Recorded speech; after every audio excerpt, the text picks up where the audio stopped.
So every once in a while, in this whole NBA ecosystem that we're all in, the fan bases touch on this topic of Kevin Durant to join the Golden State Warriors. And that's the beautiful thing about the NBA landscape right now. We get to hear directly from the players and a lot of the legends as they put things into different perspectives and more nuanced base with the discussions, because we all forget some of the dynamics that played out with Kevin Durant joining that team. First of all, the Golden State Warriors, coming off that 2016 season, had lost a lot of their role players. This team wasn't in an ideal position to return the following season to be as strong to take on the Cavs, who also had a pretty deep roster. They lost Festo Ezeli, Barbosa went to the Suns, Harrison Barnes went to the Mavericks. That right there was a blow because he provided great mid-range shooting to the Golden State Warriors. That's why they were so effective offensively. They can hit you from anywhere on that court. And even after acquiring Kevin Durant, they had to get rid of Andrew Bogut to make more cap space. And just sticking to the topic of Andrew Bogut, let's not forget when he went down in the finals, that changed the whole series. LeBron was able to get to the cup a lot easier. So the Warriors got depleted when it came to their bench unit.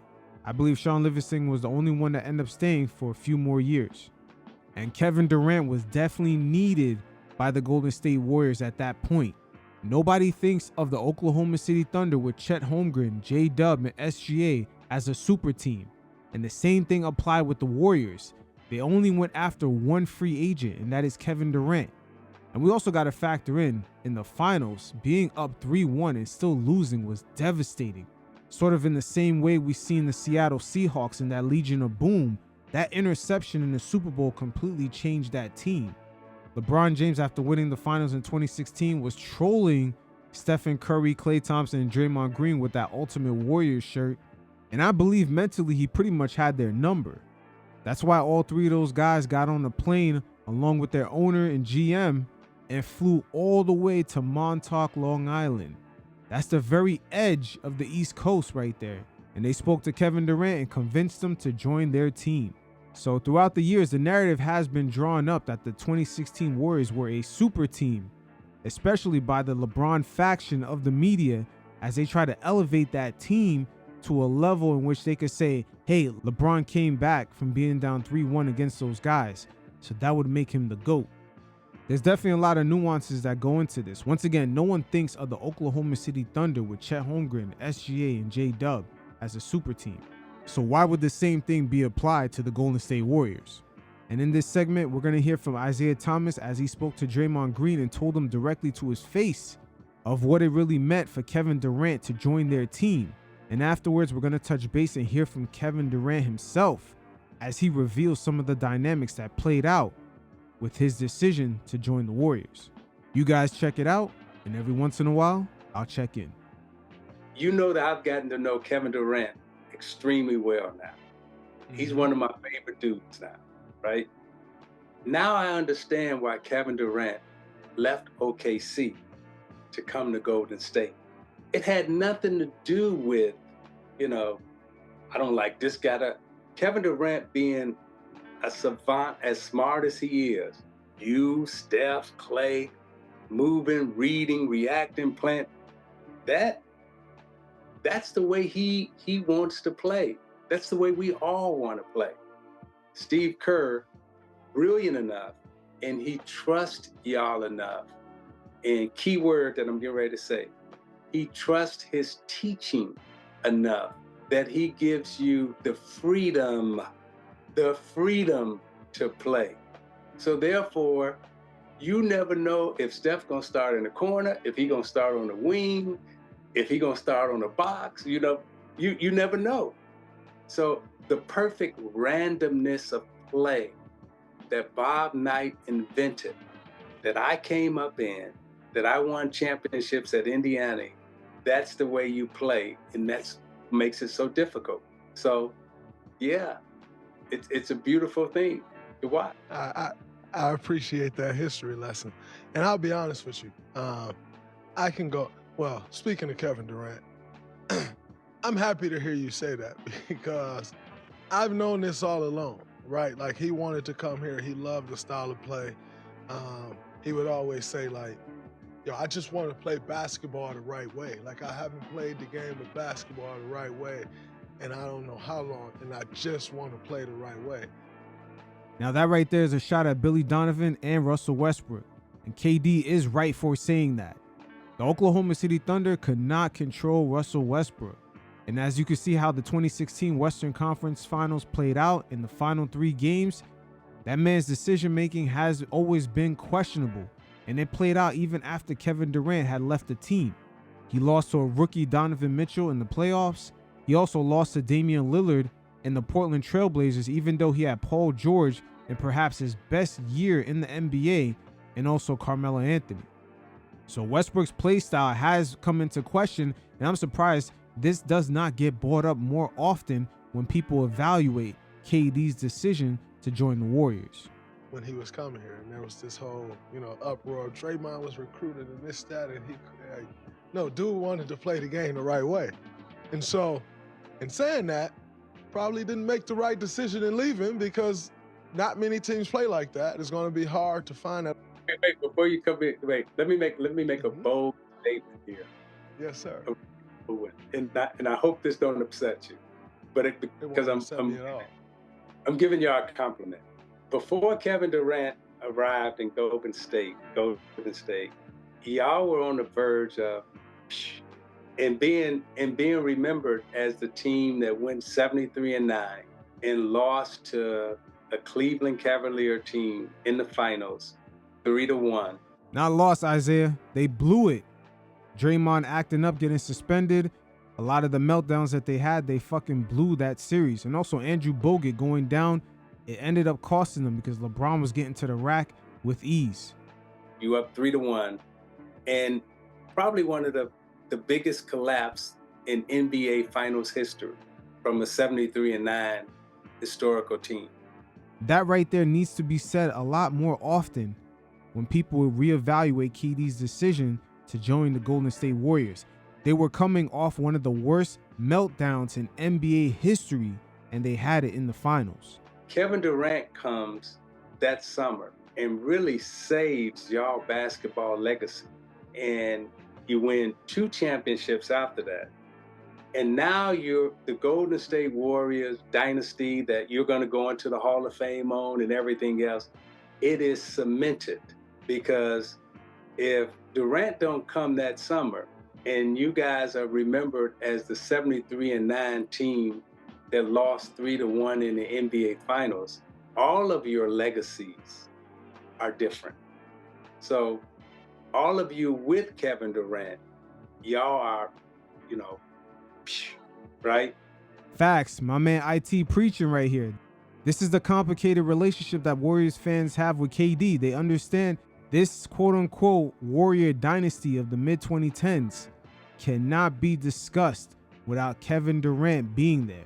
And that was a powerful moment in sport that he should be rewarded for, but also your team should be rewarded for accepting a juggernaut like that and being able to incorporate it.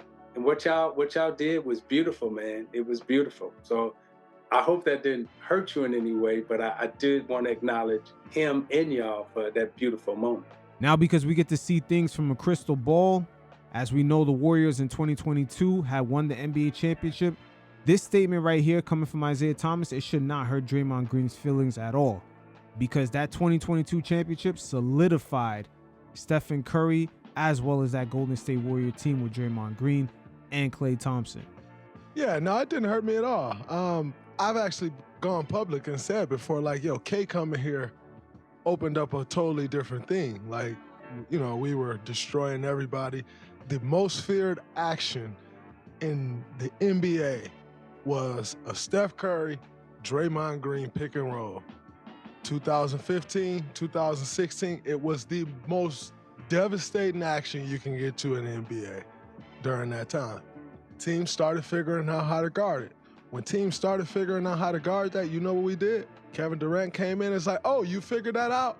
All right, well, let's go see you figure this out now. We're going to get a ball to this dude. He's going to go score. And if you dare send a double team, you're only going to double off me. You're never leaving Steph. You're never leaving Klay. So if you send a double team, you're only helping off me. Well, now we got to counter to that too. You go double off of me, I'm a catch, and if I'm not shooting, I'm handing off to one of these guys, and they shooting your eyeball off. And so we came up with counters to all of that. And I think, you know, I am never one that's going to be like, yo, K got championships because he came here.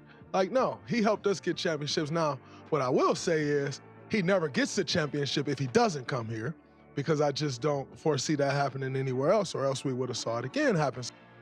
He almost did in 2021. Had his foot not been on the line, he would have defeated Giannis. But again, that's hearsay because it didn't happen.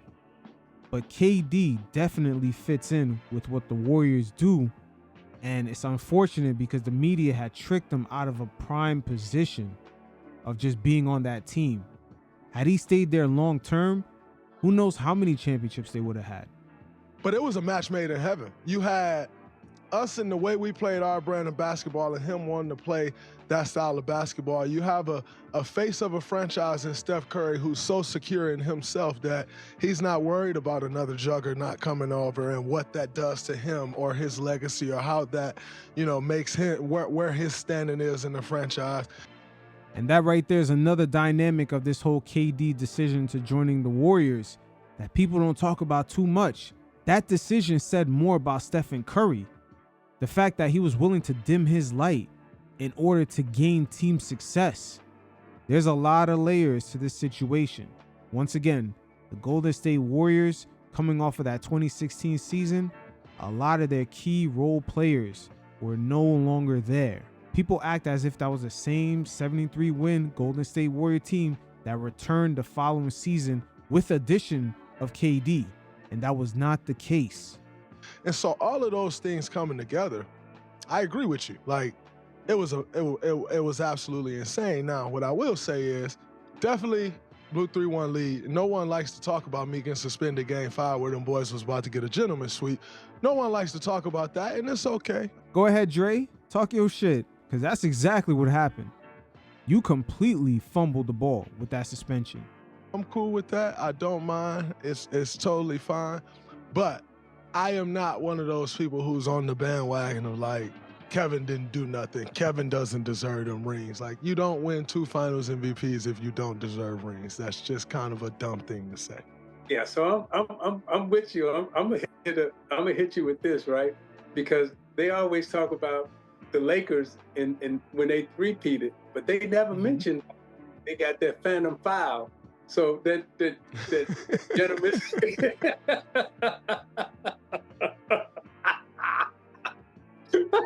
Absolutely. So the Detroit Pistons and Isaiah Thomas, we should have been the first one to three-peat in our era. Hey, that's something that doesn't get talked about too much with Isaiah Thomas. He would have three-peated in an era where Michael Jordan, Larry Bird, and Magic Johnson were relatively in their primes. I believe he was up 3-2 against Magic Johnson, and then he got hurt at the very end of, I believe that was Game 6. And of course, the Lakers went on in Game 7 to win that series. But Isaiah Thomas, not only he's one of the most highly intelligent players to ever play the game, he is the greatest little man to ever do it also. The other thing I do want to give Steve Kerr some credit, you know, because the brilliant mind and the way he molded and got all of you to trust and believe that this was a great way to play, you know. So all the things that you said, I do want to add Steve Kerr on top of that, because coaching really does matter. And he was the perfect coach for all of it. So now we're going to hear from Kevin Durant as he briefly touched on the reason why he left OKC, and he makes a lot of references to the Thunder's play style with the team that they had. And I'm just going to sprinkle extra sauce on it just to throw it out there of the situation with Russell Westbrook not necessarily getting KD the ball in his spots.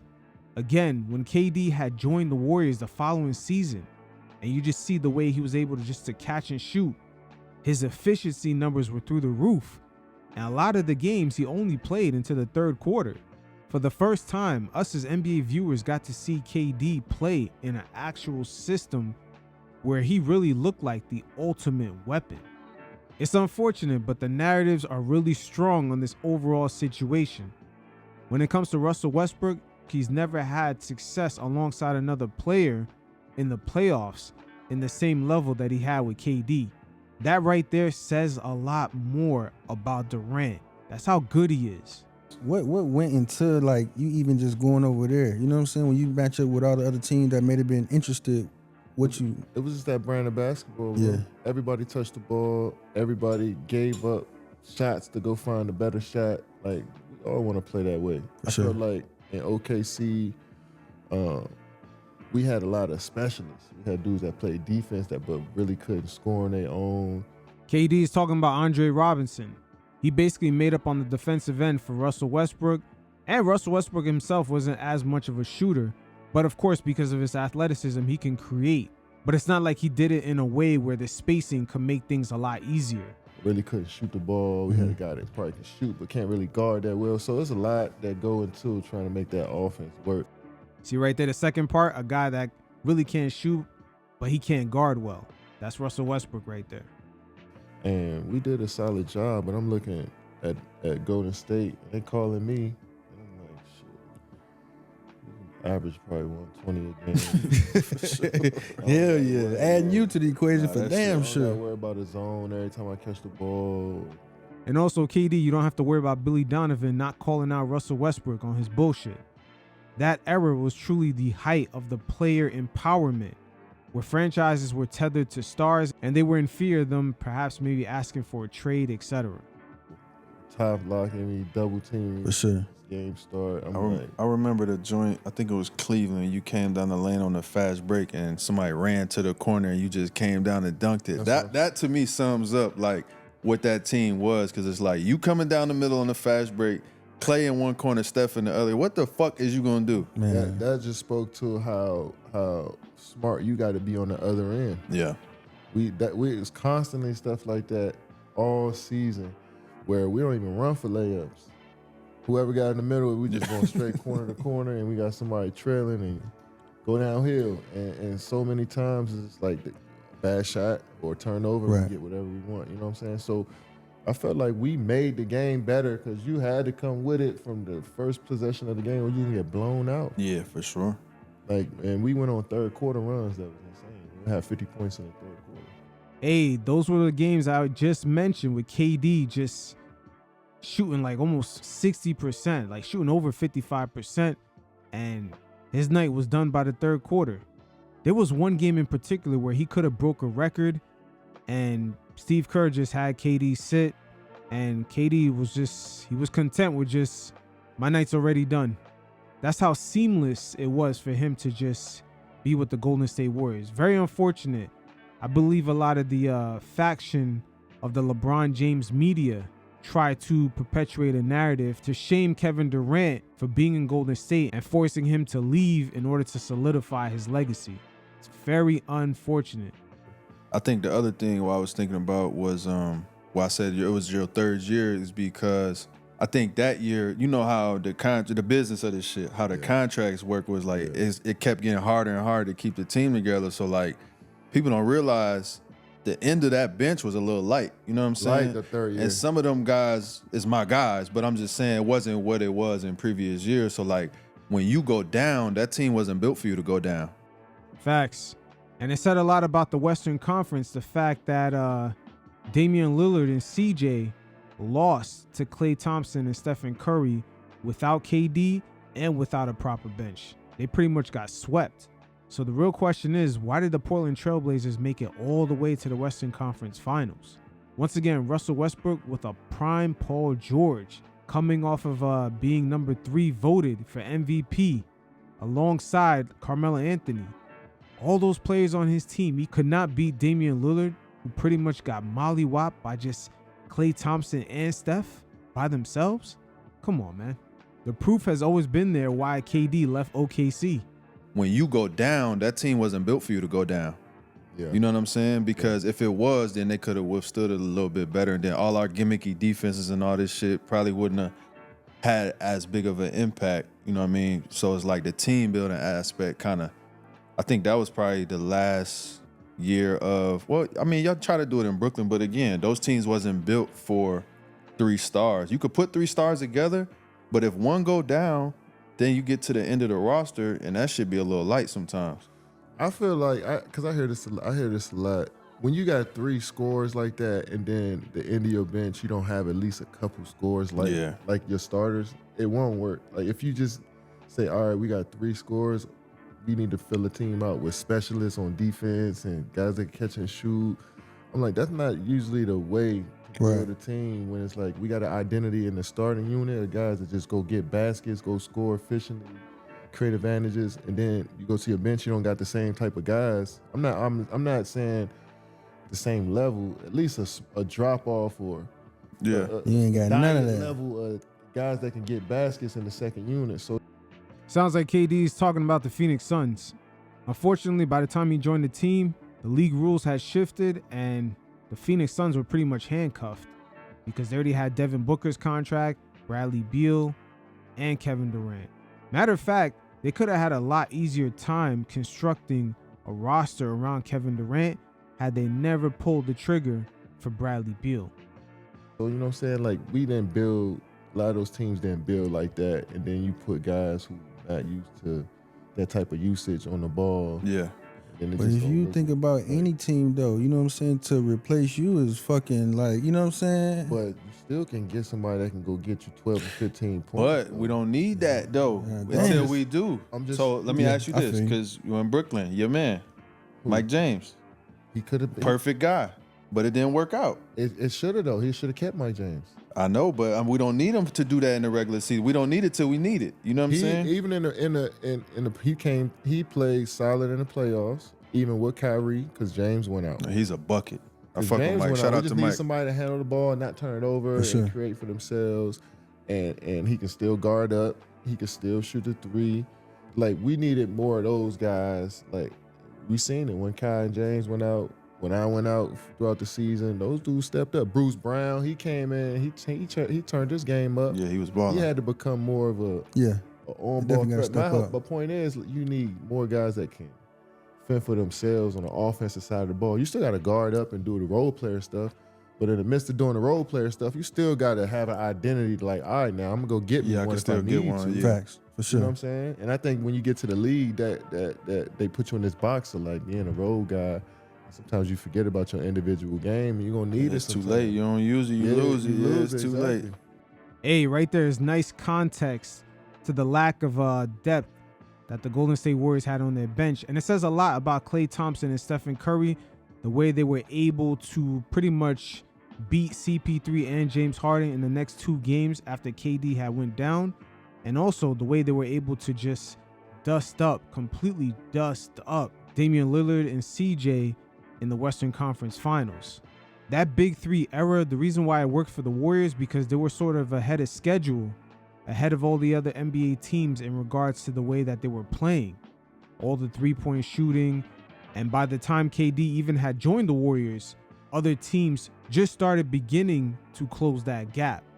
But again, with KD's decision to join the Warriors, it gets discussed from such a basic level because of all the narratives. They make it seem like the Warriors had an untouchable team and never factored in that they lost a lot of their role players. They were so top heavy with talent. We saw for the first time the very thin margins that they had to operate on. Any little mistakes, they almost had to be perfect going forward in that finals matchup against the Raptors just to make that series go into 6 games. And on top of all that, once Klay Thompson went down, and he was perfect in that series. He was playing great defense. He was scoring. Klay was in a zone. But once he went down with that injury, it was over.